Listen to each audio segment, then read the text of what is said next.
नमस्कार मित्रों, स्वागत है फरी तमारू एक बार अपनी जा चेनल में। छेल्ला विडियो में अलंकार विषे आपणे बात करेली। एवा अलंकारनी अंदर शब्दालंकार है, शब्दालंकार जोया था। साथे साथे आपणे शब्दालंकार ने याद राखवा माटेनी एक सरस मजानी शॉर्टकट की पण छे ए जोई थी। शब्दालंकारनी अंदर छे आपणे जोयुं हतुं वर्णानुप्रास अलंकार, शब्दानुप्रास अलंकार, यमक अलंकार, अंत्यानुप्रास अलंकार, आंतरप्रास अलंकार। ए बधानी विस्तृत माहिती अने एने याद राखवा माटेनी एक सरल रीत, सरस मजानी शॉर्टकट की छे ए पण आपणे शीख्या हता। आ विडियोनी अंदर आपणे अर्थालंकार विशेनी जे वात छे वात करवाना छीए। तो अर्थालंकार जे छे ए शब्दालंकार थी थोड़ा अलग पड़े छे कि भाई शब्दालंकार जे छे ए तो के शब्दनी रमत हती, शब्दोना आधारे जे अलंकारो छे एनी रचना थती हती एने आपणे शब्दालंकार कहेता हता। पण अर्थालंकारनी अंदर शुं छे तो के अर्थनी चमत्कृति छे। शब्द जे छे शब्दनो अर्थ करी अने अर्थ कर्या पछी आपणने जे छे चमत्कृति मळे अने चमत्कृतिना कारणे शुं थाय छे, अर्थालंकार छे, अर्थालंकारनी रचना थाय छे। तो आवो जोईए अर्थालंकार अने तेना प्रकारो। अर्थालंकार के अहीं चमत्कृतिनो जे आधार छे ए शब्दना अर्थ पर छे। वाक्यना भावमां प्रगटतो अर्थ तेनो सौंदर्य बक्षे छे। के शब्दनो जे अर्थ छे ए अर्थ वाक्यना भावनी अंदर छे ए एनुं सौंदर्य छे, सुंदरता छे, ए सुंदरतामां वधारो करे छे अने एने आपणे अर्थालंकार तरीके छे ओळखीए छीए। अर्थालंकार ने समजवा माटे केटलाक पदोनी समजूती जरूरी छे। भाई शब्दालंकार छे एकदम सरल हता, पण अर्थालंकार छे, अर्थालंकारने समजवा होय, सारी रीते याद राखवा होय तो एना केटलाक पदो एटले के एना केटलाक घटको जे छे ए घटकोनी समजूती, ए घटकोनुं ज्ञान होवुं जरूरी छे। ए जे घटको छे एमां प्रथम छे उपमेय। के उपमेय कोने कहेवाय के वाक्यमां जेनी सरखामणी करवामां आवे छे ते, એટલે કે આપણે જે વસ્તુની સરખામણી કરવા જઈ રહ્યા છે એ જે વસ્તુ છે એ વસ્તુને અલંકારની ભાષામાં ઉપમેય તરીકે ઓળખવામાં આવે છે। આપણે ઉદાહરણ જોઈએ એટલે એનો જે ખ્યાલ છે એ ખ્યાલ સ્પષ્ટ થશે કે ભાઈ અહીંયા દમયંતીનું મુખ ચંદ્ર જેવું છે, એવું એક સરસ મજાનું વાત છે, વાક્ય છે। તો એ જે વાક્ય છે વાક્યની અંદર તો કે કોની સરખામણી કરવામાં આવી છે તો કે દમયંતીના મુખની। तो ए जे दमयंतीनुं मुख छे एनी सरखामणी करवामां आवी छे एटले अलंकारनी भाषामां ए जे वस्तु छे ए दमयंतीनुं मुख जे छे एने शुं कहेवामां आवशे, उपमेय कहेवामां आवशे। तो उपमेय एटले समजाव्युं मित्रों के जे वस्तुनी आपणे सरखामणी करी रह्या छीए, जेनी सरखामणी करवामां आवी छे ए जे छे एने उपमेय तरीके ओळखवामां आवे छे। त्यारबाद बीजुं घटक तत्व जे छे ए छे उपमान। एने तो के जेनी साथे सरखामणी करवामां आवे छे तेने उपमान कहेवामां आवे। एटले के उपमेय जे छे ए उपमेयनी जे वस्तु साथे सरखामणी करवामां आवती होय ए वस्तुने छे ए उपमान तरीके ओळखवामां आवे छे। उदाहरण जोईए के दमयंतीनुं मुख चंद्र जेवुं छे। तो अहींया आपणने ख्याल छे के भाई दमयंतीनुं मुख जे छे ए शुं छे तो कि उपमेय छे अने एनी जे सरखामणी छे ए सरखामणी कोनी साथे करवामां आवी छे, चंद्र साथे। तो चंद्र जे छे ए शुं बनशे, उपमान बनशे।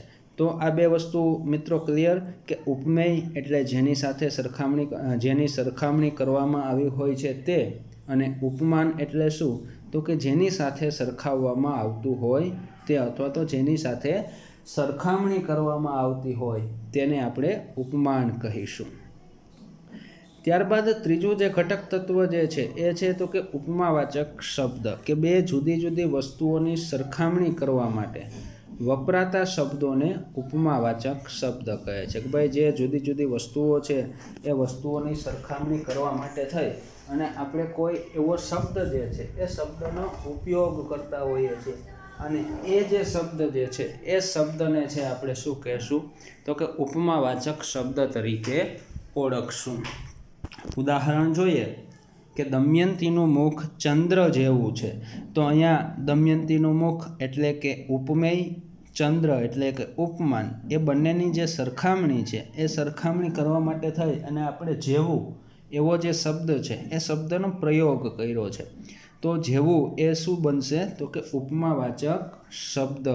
તો આ ઉપમાવાચક શબ્દ એટલે શું તો કે ભાઈ જુદી જુદી જે વસ્તુઓ છે એ વસ્તુઓની સરખામણી કરવા માટે થાય અને અન્ય જે શબ્દનો ઉપયોગ થાય એ જે શબ્દ છે એ શબ્દને આપણે ઉપમાવાચક શબ્દ તરીકે ઓળખીએ છીએ. ઉપમાવાચક શબ્દોમાં તો કે જેવું, જેમનું, તેમનું, સરખું, સમોડું, સી, તુલ્ય, પેઠે વગેરે જેવા શબ્દો જે છે એ શબ્દો ઉપમાવાચક શબ્દ તરીકે વપરાય છે. ત્યારબાદનું જે ઘટક તત્વ છે એ છે સાધારણ ધર્મ. હવે સાધારણ ધર્મ એટલે તો કે ઉપમાન અને ઉપમેય વચ્ચે જે બાબતની સરખામણી કરવામાં આવે છે તે અથવા તો બંને વચ્ચે જે સમાનતા છે, જે સરખું છે, એ સમાનતા છે, એ સમાનતાને આપણે શું કહીશું? સાધારણ ધર્મ કહીશું. ઉદાહરણ જોઈએ કે દમયંતીનું મુખ ચંદ્ર જેવું સુંદર છે. તો અહીંયા ઉપમેય એટલે કે દમયંતીનું મુખ અને ઉપમાન એટલે કે ચંદ્ર એ બંને વચ્ચે તો કે કોઈ એક બાબત છે, બાબતની સરખામણી કરવામાં આવી છે અને એ જે બાબત છે તો કે બંનેની સુંદરતા જે છે એ સુંદરતાની સરખામણી કરવામાં આવી છે. તો અહીંયા જે સુંદર શબ્દ છે એ સુંદર શબ્દ શું બનશે તો કે સાધારણ ધર્મ.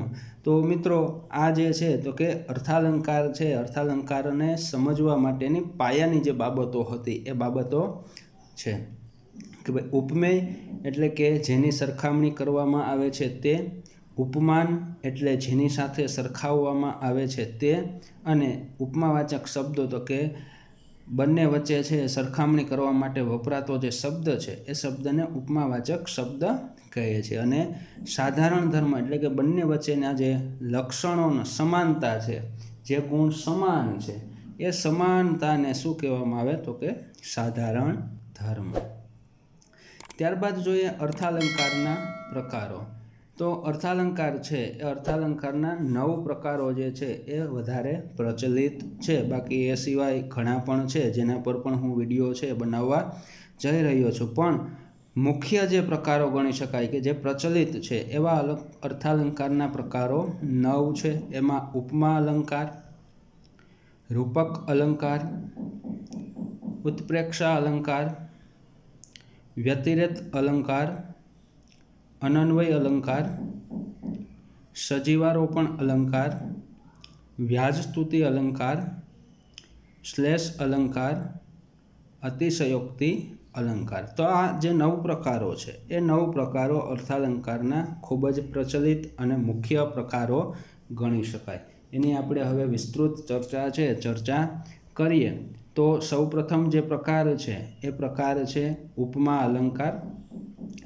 કે એની જે વ્યાખ્યા છે એ વ્યાખ્યા જોઈએ તો જ્યારે કોઈ વસ્તુને તેના કોઈ ખાસ ગુણ કે બાબત અંગે અન્ય વસ્તુ સાથે સરખાવવામાં આવે, એટલે કે જ્યારે ઉપમેયને ઉપમાન સાથે સરખાવવામાં આવે ત્યારે તેને ઉપમા અલંકાર કહે છે. કે ભાઈ ઉપમા એટલે શું તો કે સાદી ભાષામાં આપણે કહીએ કે ઉપમા એટલે સરખામણી. તો આની અંદર શું હશે તો કે ઉપમેયની ઉપમાન સાથે છે એ સરખામણી કરવામાં આવી હશે. બંને વચ્ચે કોઈ સમાન ગુણ હશે, કોઈ સમાન ધર્મ હશે ને એ સમાન ગુણ કે સમાન ધર્મના આધારે ઉપમેય જે છે એ ઉપમેયની ઉપમાન સાથે સરખામણી કરવામાં આવી હશે. ઉપમા અલંકાર સામાન્ય રીતે સી, શું, શો,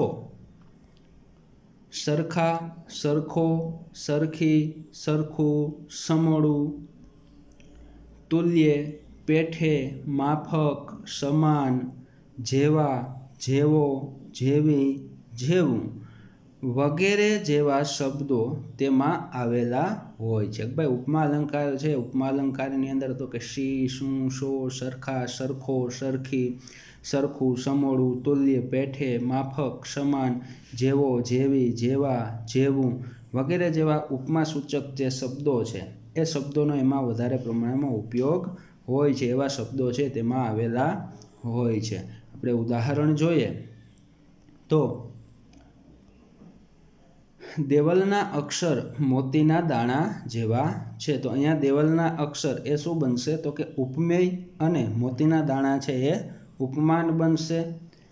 અને અહીંયા તો કોઈ સાધારણ ધર્મ જે છે તો ભાઈ સુંદરતાની વાત છે, પણ સાધારણ ધર્મ છે અહીંયા આપવામાં આવેલો નથી, પણ આપણને ખ્યાલ આવી જાય કે ભાઈ બંને વચ્ચે છે તો કે સુંદરતાની જે છે એ વાત છે.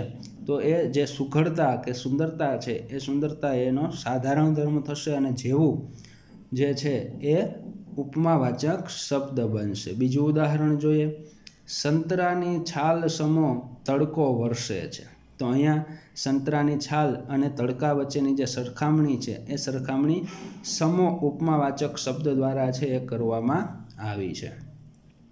ત્યારબાદ દાજમાં કાશીમાએ ઝાડ જેવી રાડ નાખી. દાજમાં કાશીમાએ ઝાડ જેવી રાડ નાખી. તો અહીંયા તો કે જેવી શબ્દ દ્વારા છે તો કે ઉપમેય અને ઉપમાન જે છે એ ઉપમાનની સરખામણી કરવામાં આવી છે. માણસો માખીઓની જેમ મરતા હતા. તો અહીંયા જેમ શબ્દ છે એ ઉપમાવાચક શબ્દ છે, અને એના દ્વારા બંને ઉપમેય અને ઉપમાન છે બંને વચ્ચે સરખામણીનો ભાવ છે એ ભાવ રજૂ થયો છે.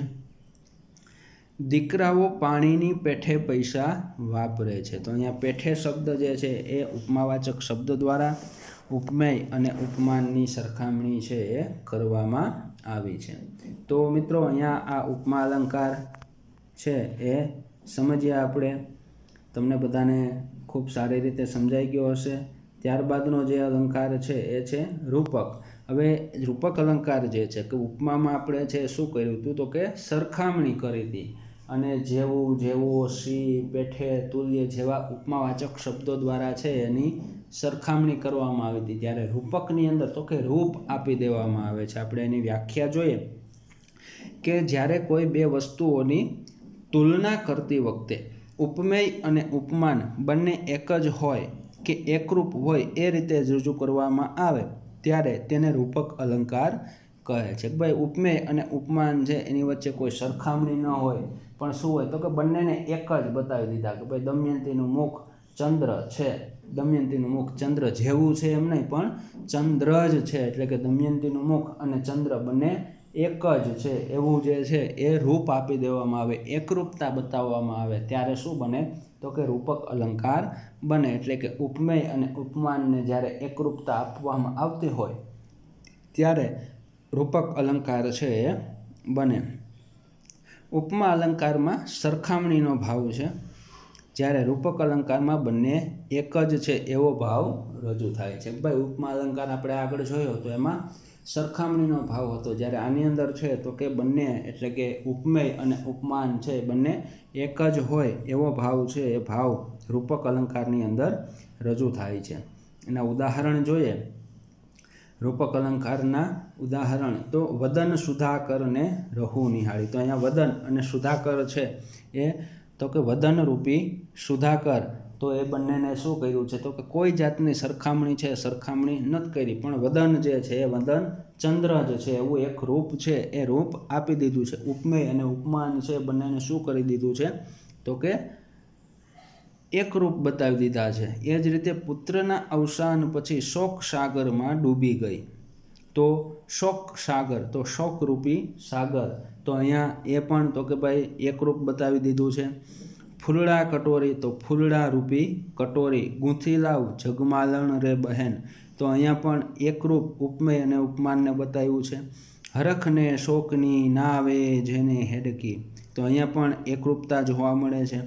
બિંદુને નવી માં મળતા પ્રેમ સાગરમાં ભરતી આવી, તો પ્રેમરૂપી સાગર, તો અહીંયા પણ એકરૂપતા જે છે ઉપમેય અને ઉપમાન વચ્ચેની એ એકરૂપતા બતાવવામાં આવી છે. હવે અહીંયા મિત્રો તો કે જ્યારે આપણે રૂપક અલંકાર છે તો એની અંદર તો કે રૂપી જેવા શબ્દો જે છે કે ભાઈ વદનરૂપી સુધાકર, શોકરૂપી સાગર, પ્રેમરૂપી સાગર, તો એવા રૂપી એવા શબ્દ જે છે એ શબ્દનો ઉપયોગ છે આની અંદર વધારે થતો હોય છે, તો એ રૂપક અલંકાર હોય છે. ત્યારબાદનો છે ઉત્પ્રેક્ષા અલંકાર. કે ઉત્પ્રેક્ષા એટલે શું? તો કે એક સંભાવના કે શક્યતાઓ જે છે તર્ક જે છે એ તર્ક લગાવવામાં આવતો હોય, વાક્ય કે પંક્તિની અંદર ઉપમેય અને ઉપમાન છે એ ઉપમાન વચ્ચે તર્ક કે સંભાવના છે એ સંભાવના અથવા તો શક્યતા છે એ શક્યતા બતાવવામાં આવતી હોય ત્યારે ઉત્પ્રેક્ષા અલંકાર છે એ બને છે. આપણે જોઈએ કે જ્યારે ઉપમેય અને ઉપમાન વચ્ચે સરખામણીની સંભાવના ઊભી કરવામાં આવે ત્યારે તેને ઉત્પ્રેક્ષા અલંકાર કહે છે. ભાઈ બંને વચ્ચે છે તો કે એક તર્ક લગાવવામાં આવે, એક સંભાવના જે છે એ સંભાવના બતાવવામાં આવતી હોય તો એ ઉત્પ્રેક્ષા અલંકાર હોય છે કે કદાચ આવું હોઈ શકે, જાણે હોઈ શકે, દમયંતીનું મુખ જાણે ચંદ્ર, એવું આપણે કહીએ તો એમાં એક સંભાવના છે કે ભાઈ ફાઇનલ કે આ પાકું જ નથી કે દમયંતીનું મુખ ચંદ્ર જેવું છે, પણ શું કીધું છે, જાણે ચંદ્ર છે, તો કે ચંદ્રને મળતું હોય એવું એને લાગે છે. તો એ શું થયું તો કે એક સંભાવના, એક તર્ક જે છે એ તર્ક એમાં રજૂ થતો હોય છે. એટલે કે ઉપમેય અને ઉપમાન વચ્ચે જ્યારે છે એ તર્ક રજૂ થતો હોય, સંભાવના છે, સંભાવના ઊભી થતી હોય તો એ ઉત્પ્રેક્ષા અલંકાર બને છે. સરખામણી સૂચવતા શબ્દોને કે સંભાવના માટે જાણે, રખે અથવા શકે જેવા શબ્દોનો ઉપયોગ કરવામાં આવે છે. એટલે કે ઉત્પ્રેક્ષા સૂચક શબ્દો જેને આપણે કહી શકીએ એવા તો કે આ અલંકાર છે, અલંકારના વાક્યો કે પંક્તિની અંદર છે તો કે જાણે, રખે અથવા તો શકે જેવા સંભાવના સૂચવતા જે શબ્દો છે એ શબ્દોનો ઉપયોગ આ વાક્યોની અંદર થયેલો હોય છે. ત્યારબાદ એના જે ઉદાહરણો છે જોઈએ.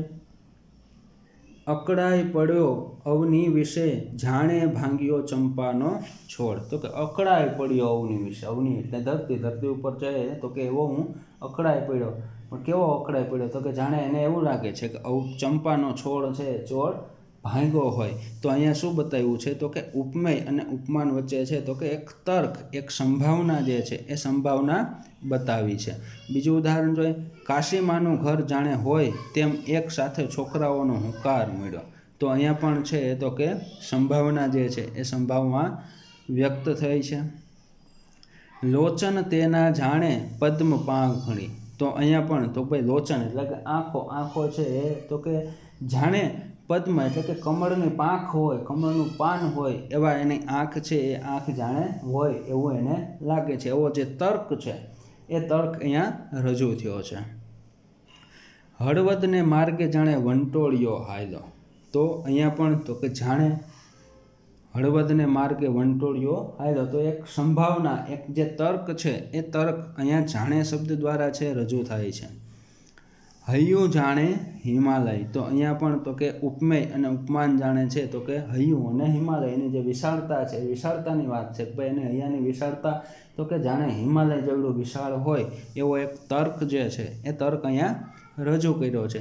તો આ રીતે ઉત્પ્રેક્ષા અલંકાર કે ભાઈ ઉપમેય અને ઉપમાન વચ્ચે સંભાવના કે કોઈ તર્ક છે એ તર્કનો ભાવ હોય તો એ ઉત્પ્રેક્ષા અલંકાર બને છે. અને ઉત્પ્રેક્ષા સૂચક શબ્દો જાણે, રખે, શકે વગેરે જેવા શબ્દો દ્વારા છે તો કે આ વાક્ય છે એ વાક્યની અંદર એનો ઉપયોગ થતો હોય છે.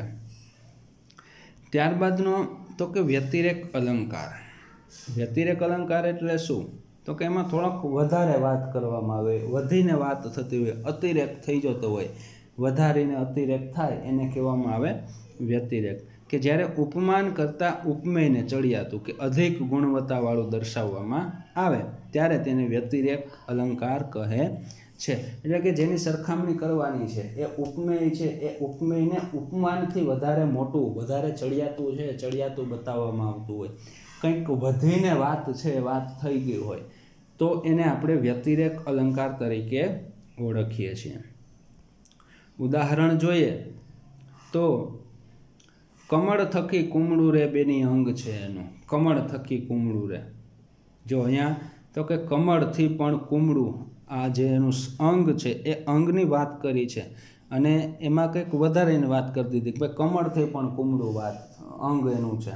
તો એ શું થયું, અતિરેક થઈ ગયો, વ્યતિરેક થઈ ગયો. ભાઈ અંગ છે એ કંઈ કમળથી કુમળા હોય નહીં, પણ અહીંયા તો કે એને કંઈક વધારીને જે વાત છે એ વાત કરી છે તો એ વ્યતિરેક અલંકાર બને છે. એમ તો તારા નેણ બિલોરી વેણથી એ વધુ બોલકા ગોરી.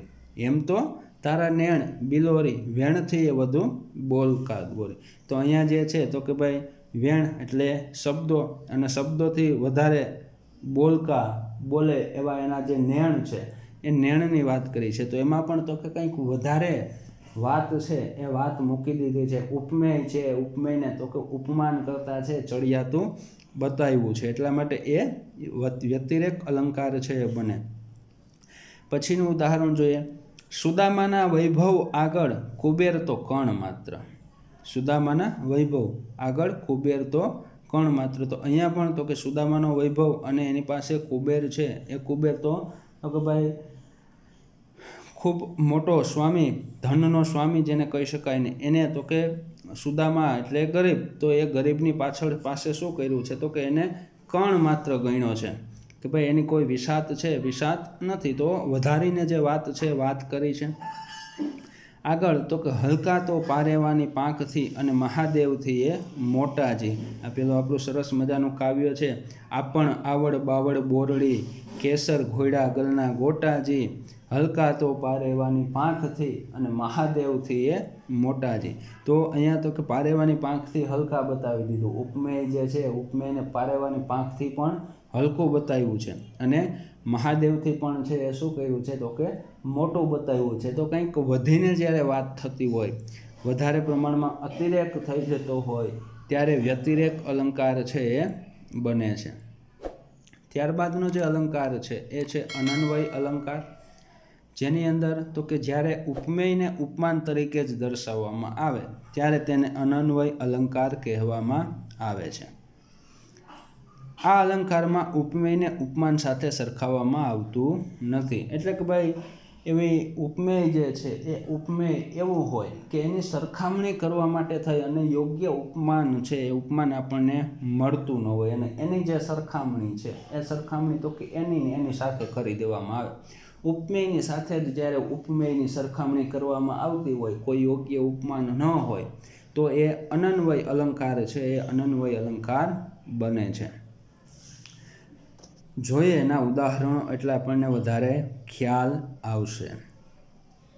પણ મનેખ જેવા મનેખને કપરો કાળ આવ્યો. તો અહીંયા જો મનેખ જેવા મનેખને, તો મનેખ છે એ ઉપમેય છે અને એની સરખામણી એની સાથે જ મનેખની સાથે જ કરવામાં આવી છે. અહીંયા જેવા શબ્દ છે એટલે આપણે એવું ન કહી શકીએ કે ઉપમા અલંકાર છે. શા માટે? તો કે અહીંયા એનું ઉપમાન જે છે એ ઉપમાન નથી, એટલા માટે તો કે ઉપમેય જે છે એની સાથે જ ઉપમેયની સરખામણી કરવામાં આવી છે, એટલે શું બનશે તો કે અનન્વય અલંકાર.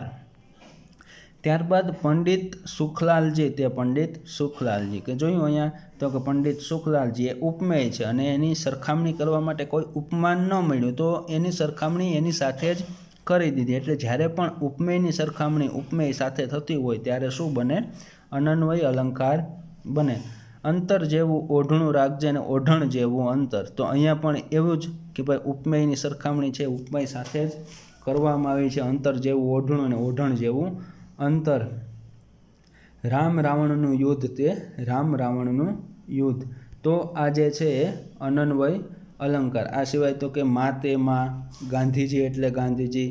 તો આ બધા જે છે એ અનન્વય અલંકારના ઉદાહરણો. કે ભાઈ ઉપમેયની સરખામણી ઉપમેય સાથે જ થતી હોય, યોગ્ય ઉપમાન છે ઉપમાન સરખામણી કરવા માટે ન મળતું હોય અને ઉપમાનની જગ્યાએ ઉપમેયનો જ ઉપયોગ થતો હોય, તો એને આપણે અનન્વય અલંકાર તરીકે ઓળખીએ છીએ.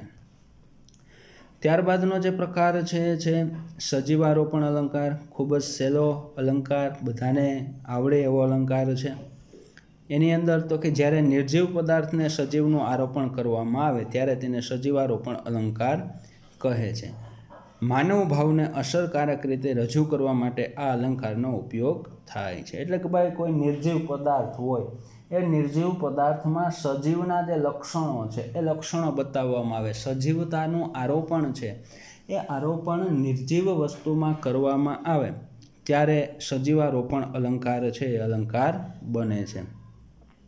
ઉદાહરણ જોઈએ. દૂરના ડુંગરો સાદ દઈને બોલાવતા હતા. તો અહીંયા દૂરના ડુંગરો છે એ તો કે નિર્જીવ વસ્તુ છે, નિર્જીવ પદાર્થ છે, અને સાદ દેવો એ સજીવનું લક્ષણ છે. સાદ એટલે અવાજ આપવો. તો ડુંગરો છે ક્યારેય અવાજ આપે નહીં, પણ અહીંયા કવિ કે લેખક છે એ લેખકે ડુંગરોને બોલાવ્યા છે. તો એ શું થયું? તો કે સજીવનું આરોપણ જે છે એ આરોપણ નિર્જીવ વસ્તુની અંદર કર્યું છે, એટલે એ સજીવારોપણ અલંકાર છે, અલંકાર બને છે. કે ભાઈ ડુંગરો ક્યારેય બોલે નહીં છતાં પણ એ સાદ દઈને બોલાવતા હતા. એટલે કે સજીવનું જે લક્ષણ છે એ લક્ષણ ડુંગરોની અંદર છે એ કવિએ શું કર્યું છે? તો કે આરોપિત કર્યું છે, આરોપણ કર્યું છે, ને એટલા માટે એ સજીવ આરોપણ અલંકાર બને છે. મેઘ પર મેઘના ડોલતા ડુંગર. તો મેઘ પર મેઘના ડોલતા ડુંગર. તો અહીંયા ડુંગર છે એને ડોલતો બતાવ્યો. ડોલવું એટલે નાચવું, ગાવું, નાચવું. પણ ડુંગર તો ભાઈ નિર્જીવ વસ્તુ છે, એ ક્યારેય નાચે નહીં. તો એની અંદર સજીવ છે, સજીવનું આરોપણ કરવામાં આવ્યું, એટલા માટે એ શું બનશે? સજીવારોપણ અલંકાર. વડ માથું ભણીને ના કહેતો હતો. વડ એટલે વડ વૃક્ષ, વડલો, અને એ માથું ભણીને એટલે કે માથું હલાવીને છે ના પાડતો હતો. તો ભાઈ માથું હલાવવું એ સજીવનું લક્ષણ છે. તો એ સજીવનું લક્ષણ એ વડલાના વૃક્ષની અંદર છે એણે ઉમેર્યું છે, તો એ સજીવારોપણ અલંકાર બને. તો ત્યારબાદ ફૂલ હસતા હતા. ફૂલ છે એને હસતા બતાવ્યો હતો, એમાં પણ સજીવ છે, સજીવતાનું આરોપણ કર્યું છે. સંધ્યા રમે છે ધરીને ઉછંગે. સંધ્યા એટલે કે સાંજ, એ પણ રમે છે. તો રમત સંધ્યા ક્યારેય રમે નહીં. તો આ રીતે નિર્જીવ વસ્તુ જે છે, નિર્જીવ પદાર્થ છે, એ નિર્જીવ પદાર્થની અંદર જ્યારે સજીવતાના કોઈ લક્ષણ હોય, એનું આરોપણ છે, આરોપણ થયેલું હોય, તો એ સજીવારોપણ અલંકાર બને છે. ત્યારબાદનો ઋતુઓ વૃક્ષોને વહાલ કરતા થાકતી નથી. તો અહીંયા ઋતુઓ છે એ વૃક્ષોને વહાલ કરે એવું કીધું. તો ઋતુઓ છે એ ક્યારેય કોઈ દિવસ વહાલ કરે નહીં. એક કલ્પના છે, એ કલ્પના કરી શકાય, પણ એ વહાલ કરે નહીં. તો એ શું થયું છે? તો કે સજીવ જે છે એ સજીવના લક્ષણનું આરોપણ થયું છે, એટલા માટે એ સજીવારોપણ અલંકાર બને છે. ત્યારબાદનો જે અલંકાર છે ખૂબ જ સહેલો, ખૂબ જ સરળ અને યાદ રાખવો પણ સહેલો એવો વ્યાજ સ્તુતિ અલંકાર. કે એની અંદર તો કે નિંદા દ્વારા પ્રશંસા અને પ્રશંસા દ્વારા નિંદા કરવામાં આવે ત્યારે તેને વ્યાજ સ્તુતિ અલંકાર કહેવામાં આવે છે. જેને આપણે કટાક્ષ કહીએ. ભાઈ ઘણી વખત છે આપણે અમુક વાત છે કટાક્ષ દ્વારા કહેતા હોય, તો એ નિંદાના અર્થમાં હોય તો એ પ્રશંસાનો ભાવ બતાવતી હોય, અને પ્રશંસાનો અર્થ હોય તો એ નિંદાનો ભાવ બતાવતી હોય. એટલે કે નિંદા દ્વારા પ્રશંસા અને પ્રશંસા દ્વારા નિંદા થતી હોય ત્યારે એ વ્યાજ સ્તુતિ અલંકાર બને છે. વ્યાજ એટલે નિંદા અને સ્તુતિ એટલે પ્રશંસા. ઉદાહરણ જોઈએ. ધન્ય છે તમારી બહાદુરીને ઉંદર જોઈને ના થાય. તો જો અહીંયા આપણે ધન્ય છે તમારી બહાદુરીને, તો કે પ્રશંસા કરી. ભાઈ અહીંયા તો કે બહાદુરીની વાત થઈ, પણ જેવા આપણે આગળનું વાક્ય વાંચીને તરત ખબર પડે કે ભાઈ એના ઉપર તો કે કટાક્ષ કર્યો છે, કે ઉંદર જોઈને ના થાય. તો ત્યાં પાછી એની બહાદુરી નહીં, પણ એની ડરપોકપણું છે એની વાત આવી ગઈ છે. તો આ રીતે તો કે પ્રશંસાના અર્થમાં નિંદા અને નિંદાના અર્થમાં પ્રશંસા હોય ત્યારે શું બને? વ્યાજ સ્તુતિ અલંકાર બને. બીજું ઉદાહરણ જોઈએ. તમે ખરા પહેરવાન કંદર્પ કંઈ વિષાદમાં નહીં. તમે તો ખૂબ મોટા પહેલવાન, તમારી વિષાદમાં તો કે કંદર્પ ત્યાં છે, તો કે કંદર્પ છે એ ભમર છે, એ ભમર તો કે તમારી પાસે ભમરનું કંઈ આવે નહીં. તો પહેલવાન જે છે એ પહેલવાન તો કે એ પ્રશંસા બતાવે ને ફરી પાછું બીજું વાક્ય છે શું કરે છે? તો કે એની નિંદા છે, નિંદા કરતું હોય, એના ઉપર કટાક્ષ કરતું હોય, એ રીતના વાક્ય છે રજૂઆત થાય છે. શું એનું રૂપ કંદર્પ પણ કંઈ વિષાદમાં નહીં. ત્યારબાદનું ઉદાહરણ જોઈએ. ડામર ડમરો થઈને મેકે. એ પછી તો આ જે છે એ વ્યાજ સ્તુતિ અલંકાર, કે ભાઈ જેમાં નિંદાના અર્થમાં પ્રશંસા અને પ્રશંસાના અર્થમાં શું હોય? નિંદા હોય, ત્યારે વ્યાજ સ્તુતિ અલંકાર બને. ત્યારબાદનો શ્લેષ અલંકાર. શ્લેષ અલંકારની અંદર તો કે જ્યારે એક પંક્તિ કે ઉક્તિમાં એક શબ્દના એકથી વધુ અર્થ થાય અને તેમાંથી અર્થનું વૈવિધ્ય ઉત્પન્ન થાય ત્યારે તેને શ્લેષ અલંકાર કહેવામાં આવે છે।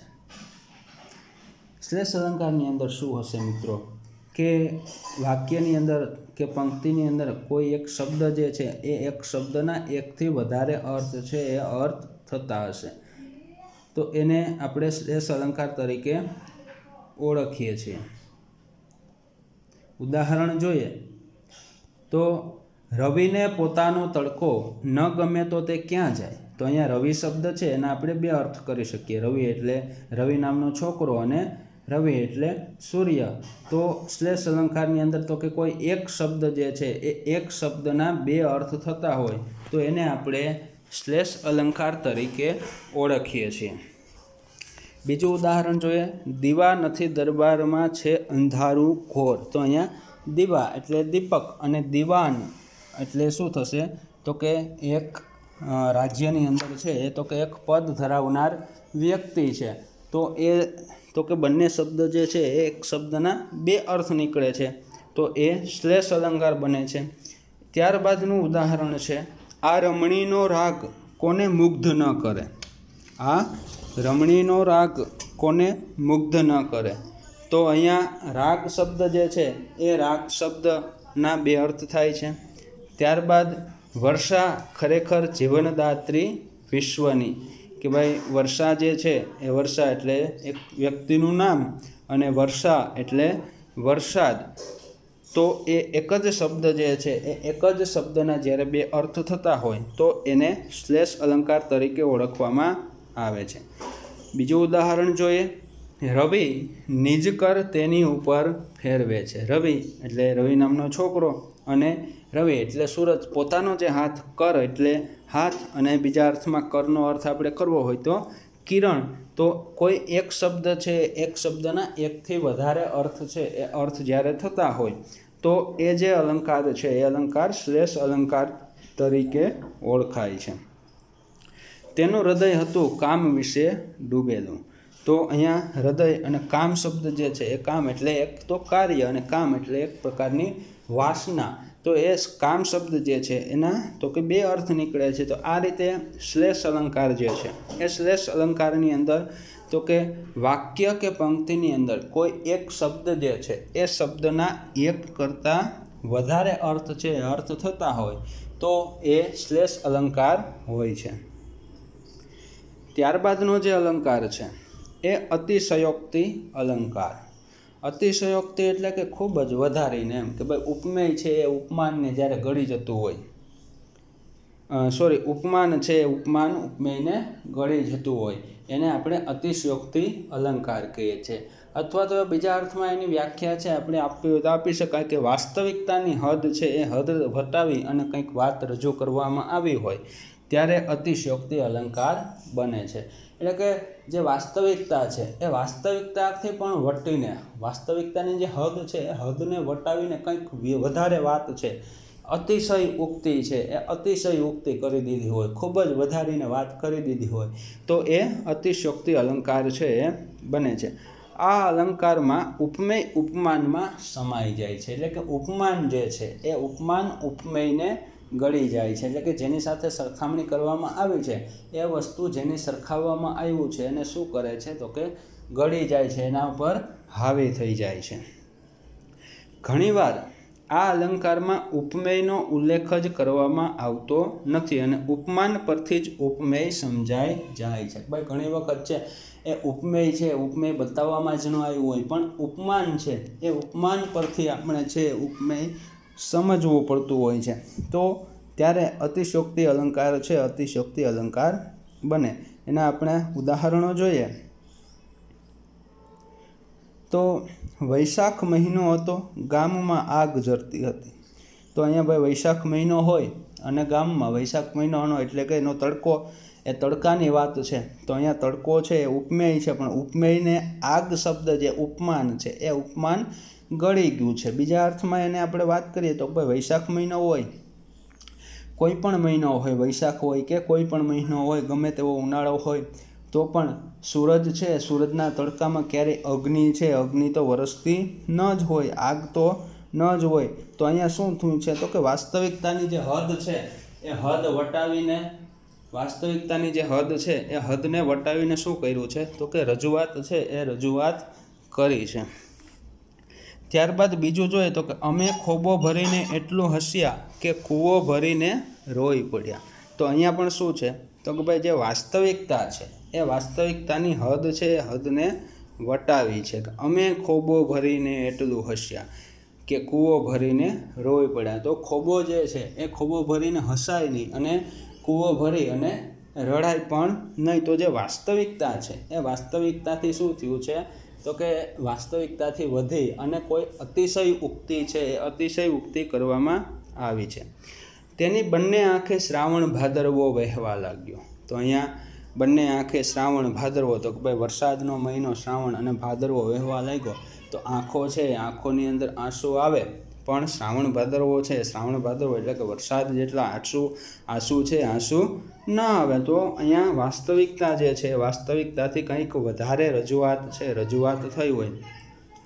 ભીમે ગદા ઉપાડી એટલામાં તો બધા પડ્યા। હજી તો ભીમે ગદા લીધી ત્યાં બધા પડી ગયા। તો એમાં પણ શું થાય છે તો કે અતિશય ઉક્તિ। હજી તો ભીમે હાથમાં ગદા લીધી ન લીધી ત્યાં તો બધા કૌરવો અને કૌરવોની જે સેના છે એ બધી શું થઈ ગઈ પડી ગઈ। તો એ શું બતાવે તો કે વાસ્તવિકતાની જે હદ છે એ હદથી વધી અને જે વાત કરી નાખી હોય ત્યારે શું બને તો કે અતિશયોક્તિ અલંકાર બને। મહારાજ ચંદ્રને નિહાળતા પોતાના ચંદ્રની યાદમાં ખોવાયા। કે ભાઈ અહીંયા તો કે ઉપમાન છે ઉપમેયને ગળી ગયું છે। વાસ્તવિકતા છે વાસ્તવિકતાથી વધારે વાત કરી ભાઈ ચંદ્રને નિહાળતા એટલે કે આકાશનો જે ચંદ્ર છે ચંદ્રને જોતા મહારાજા છે એ મહારાજા પોતાના ચંદ્રને એટલે કે પોતાનો જે પુત્ર છે ચંદ્ર છે એ ચંદ્ર તો કે ઉપમાન છે અને ઉપમેય ઉપર એ શું થયું છે હાવી થયું છે। ઉપમેય એટલે પુત્ર એ પોતાના પુત્રની યાદમાં ખોવાયા। પોતાનો પુત્ર છે અથવા તો પોતાને કોઈ વહાલું વ્યક્તિ છે એ વ્યક્તિની યાદ છે યાદમાં ખોવાયા। તો અહીંયા ચંદ્ર શબ્દ છે એ શું થયું છે ઉપમેય ઉપર હાવી થઈ ગયું છે ઉપમેયને ગળી ગયું છે। તો અતિશયોક્તિ અલંકાર આપણે મિત્રો સમજ્યા કે વાસ્તવિકતાની જે હદ છે એ હદથી વધી અને કંઈક વાત કરવામાં આવી હોય। ઉપમાન છે એ ઉપમેયને ગળી જતું હોય ઉપમેય છે વાક્યમાં આવતું ન હોય ત્યારે શું બને અતિશયોક્તિ અલંકાર। તો અહીંયા આપણા જે અલંકારો છે એ અલંકારો અર્થાલંકાર પૂરા થાય છે। એના જે મુખ્ય 9 પ્રકારો છે 9 પ્રકારોની સમજ આપણે મેળવી છે। એ સિવાયના પણ બીજા ઘણા અલંકારો છે જેનો ટૂંક સમયની અંદર છે હું વિડીયો લઈને આવી રહ્યો છું। આપને આ વિડીયો મારો પસંદ પડ્યો હોય તો લાઈક કરો, શેર કરો અને સબસ્ક્રાઈબ કરો। આભાર।